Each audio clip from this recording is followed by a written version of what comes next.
Bom dia, gente. A aula de hoje vai ser a aula de ciências. O primeiro conteúdo é de reprodução sexuada nas briófitas, conteúdo para as questões lá da atividade 8. As plantas podem se reproduzir tanto de forma assexuada quanto de forma sexuada. Como as plantas não podem se locomover como fazem os animais, elas apresentam estruturas de dispersão, como a água, por exemplo. As briófitas e as pteridófitas necessitam de água para se reproduzirem, como a gente já tinha visto na aula anterior. Aí a gente vai ver o porquê disso. As briófitas são plantas de pequeno porte, que um exemplo, os musgos são bem pequenininhos e não apresentam vasos condutores, ou seja, não apresentam vasos condutores de água e de sais minerais. Isso faz com que elas não consigam se desenvolver tanto e fiquem pequenas. Isso é um dos fatores que prejudica seu crescimento, como eu acabei de falar, impossibilitando o transporte de água e nutrientes. Em relação à reprodução das briófitas, o gameta masculino dela é chamado de anterozoide e o gameta feminino é chamado de osfera. Está aqui a planta masculina e está aqui a planta feminina. Então, o anterozoide é o gameta masculino e a osfera é o gameta feminino. Nos musgos, que são um exemplo de briófitas, os gametas masculinos chegam até o feminino através da água da chuva. Então, o anterozoide ele vai encontrar a osfera por meio da chuva, Tá aqui mostrando, um transporte do gameta masculino até o gameta feminino, a osfera. Aí vai acontecer, quando eles encontrarem, vai acontecer a fecundação, Onde vai ser formado o zigoto e o zigoto vai desenvolver no embrião. Tá aqui, Quando o anterozoide se encontra com a osfera, ocorre a fecundação. E esse embrião ele vai se desenvolver e gerar essa parte aqui, em cima da planta, que é denominada esporófito, que é composto por uma cápsula e uma haste. Esse esporófito ele vai gerar esporos, que são esses pontinhos aqui, É como se fossem as sementes dessa planta. E eles são células resistentes, esses esporos. Eles vão ser carregados pelo vento e vão chegar até o solo. Quando chegar até o solo, eles vão se desenvolver, vão germinar e vão gerar o gametófito. Um gametófito nada mais é do que a planta em si. Ela vai se desenvolver e formar novas plantas. É isso, muito obrigado pela atenção. Agora vamos para a reprodução sexuada nas gimnospermas. Conteúdo para atividade 9. As questões da atividade 9. No grupo das gimnospermas estão incluídas plantas como os pinheiros, as sequoias e os cipestres. As gimnospermas, diferentes das briófitas e pteridófitas, apresentam sementes. É a grande evolução com relação a esses outros dois grupos. Os outros tinham raízes, tinham caule e tinham folhas, mas as gimnospermas apresentam também as sementes, que são muito importantes para o seu desenvolvimento. Esse grupo de plantas apresenta uma estrutura que é denominada de estróbilo ou cone, que são a estrutura reprodutiva dessa planta.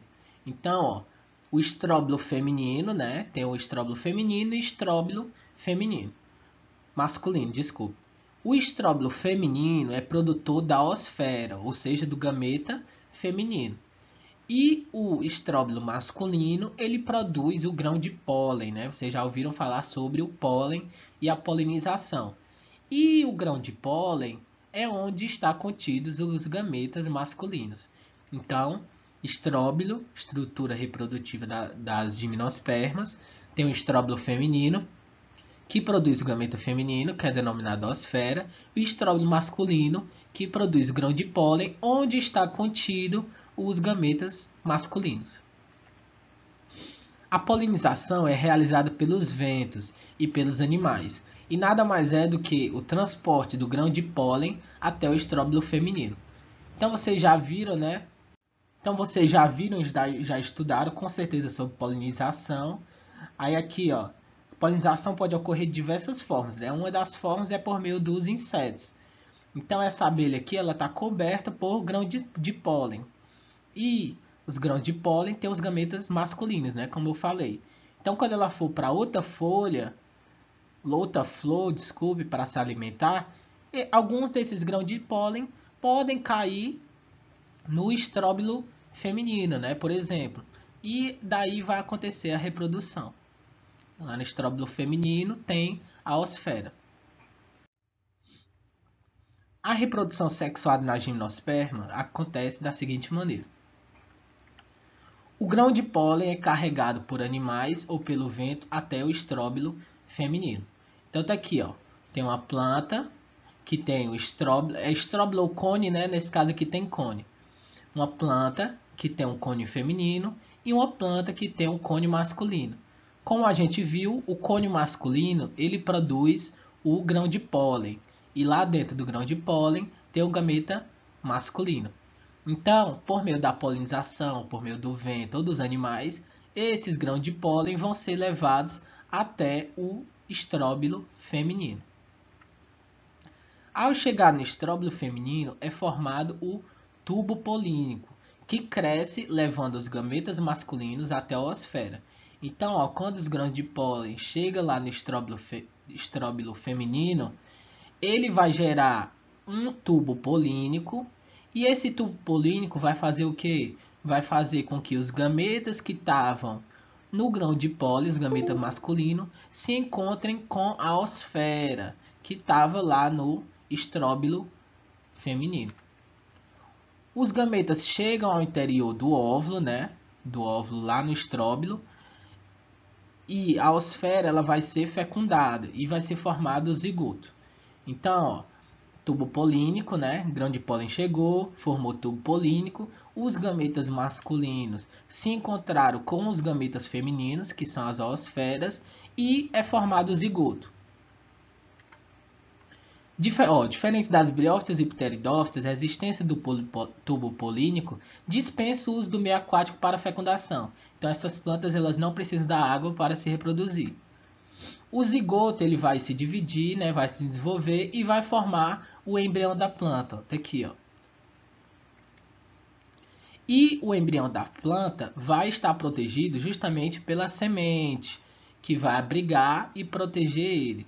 Contra o quê? Contra a desidratação, o calor, o frio e a ação de alguns parasitas.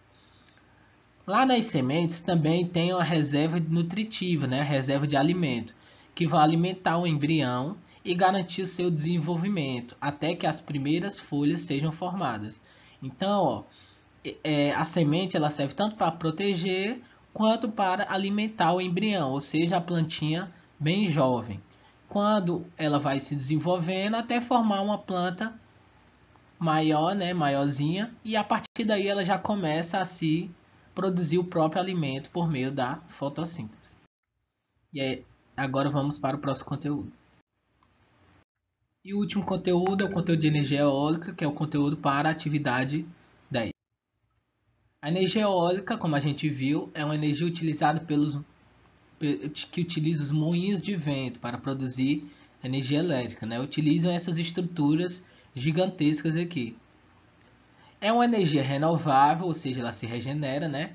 Limpa e é uma alternativa aos combustíveis fósseis, que são energias não renováveis, estando permanentemente disponível em qualquer região do mundo.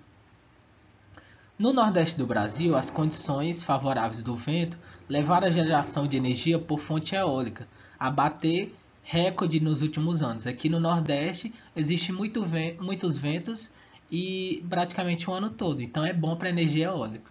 O Ceará, por exemplo, é o maior produtor nacional de energia eólica.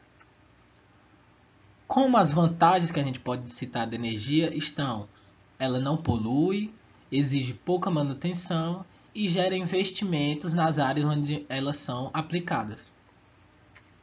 Já como desvantagens, a gente pode citar o alto custo desses equipamentos, desses moinhos, altos ruídos, né, fazem muito barulho, que vão incomodar as pessoas que moram perto, entre outras desvantagens.